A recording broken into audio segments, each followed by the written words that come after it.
इस वीडियो में हम लोग इनएडिक्वेसी ऑफ क्लासिकल मैकेनिक्स को डिस्कस करेंगे। तो जो इसमें हम लोग ये देखने वाले हैं कि कहाँ पर मतलब कौन कौन से फिनोमिनास आए जिसमें जो है क्लासिकल मैकेनिक्स फेल हो गया, और उसके बाद जो है ओरिजिन हुआ क्वांटम मैकेनिक्स का। जो है क्लासिकल मैकेनिक्स के फेलियर्स को देखेंगे हम लोग इस टॉपिक में, इनएडिक्वेसी ऑफ क्लासिकल मैकेनिक्स में। तो इसमें फर्स्ट पॉइंट है, it does not hold in the region of atomic dimensions. मतलब जब हम लोग एटॉमिक डायमेंशन में जाते हैं, एटॉमिक डायमेंशन का मतलब जैसे एक एटम का जो साइज़ होता है 10⁻⁻10 मीटर, यहाँ पर इस रेंज में जब हम लोग जाते हैं तो क्या होता है, वहाँ पर हम लोग क्लासिकल मैकेनिक्स की जो थ्योरीज़ हैं वो क्या होती है, फेल होने लगती है। इसलिए यहाँ पर लिखे it does not hold in the region of atomic dimensions. तो ये एक इनएडिक्वेसी है क्लासिकल मैकेनिक्स का। दूसरा पॉइंट है, it couldn't explain the observed spectrum of black body radiation। जो ब्लैक बॉडी रेडिएशन है उसको जो है उसमें जो ऑब्जर्व्ड स्पेक्ट्रम मिला था, इस तरीके का स्पेक्ट्रम मिला था ब्लैक बॉडी रेडिएशन में, इसको जो पूरी तरीके से क्लासिकल थ्योरी एक्सप्लेन नहीं कर सका था। मतलब स्पेक्ट्रम को एक्सप्लेन करने के लिए जो था 1900 में प्लैंक ने जो पोस्टुलेट्स दिए थे, एनर्जी का जो एक्सचेंज होता है वो डिस्क्रीट बंडल्स ऑफ एनर्जी के फॉर्म में होता है, जिसको हम लोग क्वांटा कहते हैं। यानी कि ये जो है ब्लैक बॉडी रेडिएशन के जो स्पेक्ट्रम को था वो क्लासिकल मैकेनिक्स एक्सप्लेन नहीं कर पाया था। ये एक इसका दूसरा इनएडिक्वेसी है।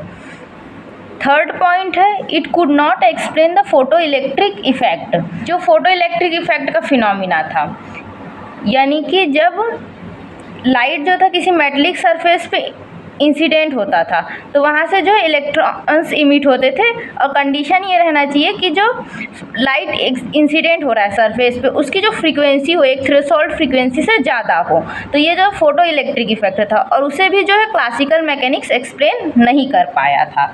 और इसी को जो है बाद में 1905 में आइंस्टीन ने एक्सप्लेन किया था, और उसने भी यही कंसिडर किया था जो लाइट है वो क्या होता है, डिस्क्रीट बंडल ऑफ एनर्जी के फॉर्म में होता है, जिसको फोटोन कहते हैं। और चौथा पॉइंट है इस, it couldn't explain the stability of atom as well as discrete spectra of atom. तो जो क्लासिकल थ्योरी है वो एटम की स्टेबिलिटी को एक्सप्लेन नहीं कर पाया था। जो रदरफोर्ड एटॉमिक मॉडल है उसमें जो ड्रॉबैक्स आ रहे थे ना, कि वो जो स्टेबिलिटी ऑफ एटम को एक्सप्लेन नहीं कर पा रहा था, क्योंकि रदरफोर्ड मॉडल जो क्लासिकल थ्योरी पे बेस्ड था। तो यही ये कह रहा है कि it couldn't explain the stability of atom, और एज वेल एज मतलब उसके साथ साथ डिस्क्रीट स्पेक्ट्रा ऑफ एटम।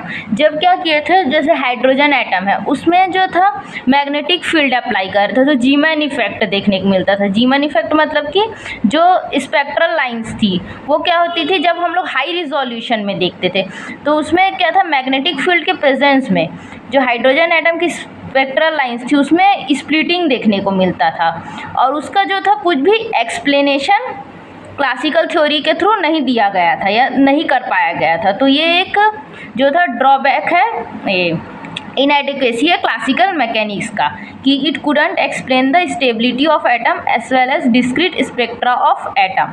और इसको जो था 1913 में बोर्स हाइड्रोजन एटम मॉडल ने एक्सप्लेन किया था। यानी बोर के जो हाइड्रोजन एटम का मॉडल था उसको फिर उसमें जो है इसका जो एक्सप्लेनेशन दिया गया था। फिफ्थ पॉइंट है, it couldn't explain the Compton effect. जो क्लासिकल थ्योरी था वो कॉम्पटन इफेक्ट को एक्सप्लेन नहीं कर पाया था। कॉम्पटन इफेक्ट क्या होता है, जब हम लोग क्या होता है मोनोक्रोमेटिक एक्सरेज को किसी सब एटॉमिक पार्टिकल्स जैसे कि कार्बन पे इंसिडेंट करते हैं तो क्या होता है, उसमें जब स्कैटरिंग होता है, एक्सरे स्कैटरिंग, तो एक्सरे स्कैटरिंग से जो है दो रेस निकलती है। पहला जो रे होगा उसका जो फ्रीक्वेंसी रहेगा वो सेम रहेगा जो इंसिडेंट रे का फ्रीक्वेंसी था, और जो दूसरा रे निकलेगा उसका फ्रीक्वेंसी क्या रहता है, मॉडिफाइड हो जाता है, यानी कि थोड़ा सा जो इंसिडेंट वाला था उससे कम हो जाता है। तो ये इसको जो हम लोग बोलते हैं कॉम्पटन इफेक्ट बोलते हैं, और इसका जो था एक्सप्लेनेशन क्लासिकल थ्योरी नहीं दे पाया था। सिक्स्थ पॉइंट है, it couldn't explain the observed variation of specific heat. Classical theory है वो स्पेसिफिक हीट में जो ऑब्जर्व वेरिएशन हुआ था, वेरिएशन ऑब्जर्व किया गया था, उसको एक्सप्लेन नहीं कर पाया था। तो ये जो था इनएडिक्वेसी ऑफ क्लासिकल मैकेनिक्स था।